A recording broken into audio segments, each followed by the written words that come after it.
ಇನ್ನು ಯುವ ಜನತೆ ಕೃಷಿ ಕಾರ್ಯದತ್ತ ಹೆಚ್ಚು ಆಕರ್ಷಿತರಾಗುತ್ತಿದ್ದಾರೆ. ಇದು ಕೃಷಿ ಕ್ರಾಂತಿಯನ್ನ ಮಾಡಲು ಇರುವ ಸಕಾಲ. ಭವಿಷ್ಯದಲ್ಲಿ ಇನ್ನಷ್ಟು ಯುವಕರು ಕೃಷಿ ಕಾರ್ಯದಲ್ಲಿ ತೊಡಗಿಸಿಕೊಳ್ಳಬೇಕಾಗಿದೆ. ಉಡುಪಿಯ ಕುರ್ಕಾಲು ಗದ್ದೆಯಲ್ಲಿ ಯುವ ಜನತೆ ಕೃಷಿ ಕಾರ್ಯದಲ್ಲಿ ತೊಡಗಿಸಿಕೊಂಡ ಬಗ್ಗೆ ಒಂದು ವಿಶೇಷ ವರದಿದೆ, ನೋಡ್ಕೊಂಡು ಬರೋಣ.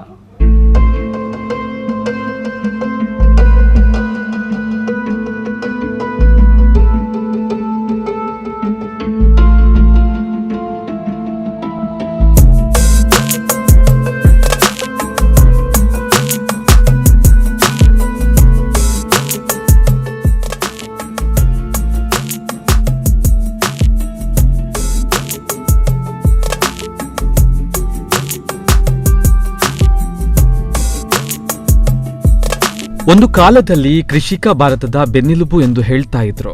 ಆದ್ರೆ ಇತ್ತೀಚಿನ ದಿನಗಳಲ್ಲಿ ರೈತನ ನೋವನ್ನ ಕೇಳುವವರೇ ಇಲ್ಲವಾಗಿದ್ದಾರೆ.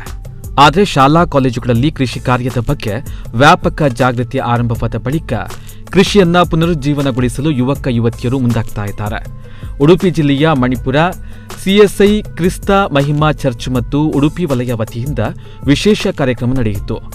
ಚರ್ಚ್ ಸಮೀಪವಿದ್ದ ಗದ್ದೆಯನ್ನ ಪಡೆದು ಕೃಷಿ ಕಾರ್ಯವನ್ನ ಮಾಡುವ ಮೂಲಕ ಶ್ಲಾಘನೆಗೆ ಒಳಗಾಗಿದ್ದಾರೆ. ಉಡುಪಿ ಪರಿಸರದ 20ಕ್ಕಿಂತಲೂ ಹೆಚ್ಚು ಚರ್ಚುಗಳಿಂದ 225ಕ್ಕಿಂತಲೂ ಹೆಚ್ಚು ಯುವಕ ಯುವತಿಯರನ್ನ ಒಟ್ಟು ಸೇರಿಸಿ ಮಾಹಿತಿ ನೀಡುವ ಜೊತೆಗೆ ಹಿರಿಯರ ಮಾರ್ಗದರ್ಶನದಲ್ಲಿ ಕೃಷಿ ಕಾರ್ಯವನ್ನ ಮಾಡಿರುವುದು ಒಳ್ಳೆಯ ಬೆಳವಣಿಗೆ.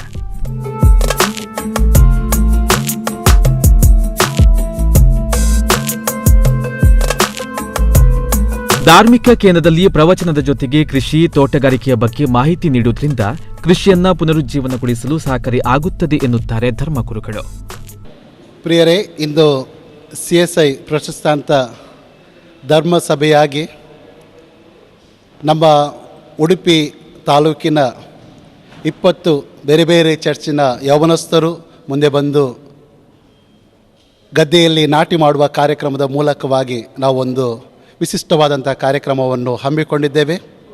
ನಮ್ಮ ಉದ್ದೇಶ ಇಷ್ಟೇ, ನಾವು ಧರ್ಮಸಭೆಯಾಗಿ ಕೇವಲ ಧಾರ್ಮಿಕ ಪ್ರವಚನಗಳನ್ನು, ಧಾರ್ಮಿಕ ಆಧ್ಯಾತ್ಮಿಕ ಕಾರ್ಯಗಳನ್ನು ಮಾತ್ರ ಮಾಡದೆ ಸಮಾಜಮುಖಿಯಾದಂಥ ಮಾತ್ರವಲ್ಲದೆ ಇಂದಿನ ಯೌವನಸ್ಥರು ಆ ಭೂಮಿಯ ಕಡೆಗಿರುವ ಆ ಪ್ರೀತಿಯನ್ನು ತೋರಿಸೋದು, ಜವಾಬ್ದಾರಿಯನ್ನು ತೋರಿಸೋದು ಮಾತ್ರವಲ್ಲದೆ ಆ ರೈತರು ಶ್ರಮಪಟ್ಟು ಅವರು ಆ ದುಡಿಮೆಯನ್ನು ಅವರು ನಮ್ಮ ಯೌವನಸ್ಥರು ಅನುಭವ ಮಾಡಿ ತಾವು ಊಟ ಮಾಡುವಂಥ ಅನ್ನ ಅದೆಷ್ಟು ಅಮೂಲ್ಯ ಎಂಬುದಾಗಿ ಗ್ರಹಿಸಿಕೊಳ್ಳುವುದಕ್ಕಾಗಿ ನಾವು ಈ ಕಾರ್ಯಕ್ರಮವನ್ನು ಹಮ್ಮಿಕೊಂಡಿದ್ದೇವೆ. ಈ ಮೂಲಕವಾಗಿ ಯೌವನಸ್ಥರಲ್ಲಿ ರೈತರ ಬಗ್ಗೆ, ರೈತರ ಶ್ರಮದ ಬಗ್ಗೆ ಇರುವಂಥ ಆ ಪ್ರೀತಿ ಕಾಳಜಿಯನ್ನು ಅವರು ಗ್ರಹಿಸಿಕೊಳ್ಳಬೇಕು.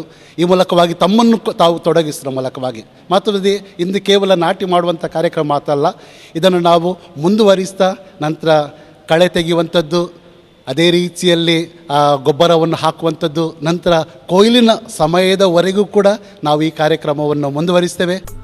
ಬಹುಪಾಲು ವಿದ್ಯಾರ್ಥಿಗಳು ರೈತ ಸಮುದಾಯಕ್ಕೆ ಸೇರಿದವರು. ಆದರೆ ಅವರು ಕೃಷಿ ಕಾಯಕ ಬಿಟ್ಟು ಬೇರೆ ವೃತ್ತಿ ಕಡೆ ಮುಖ ಮಾಡ್ತಾ ಇದ್ದಾರೆ.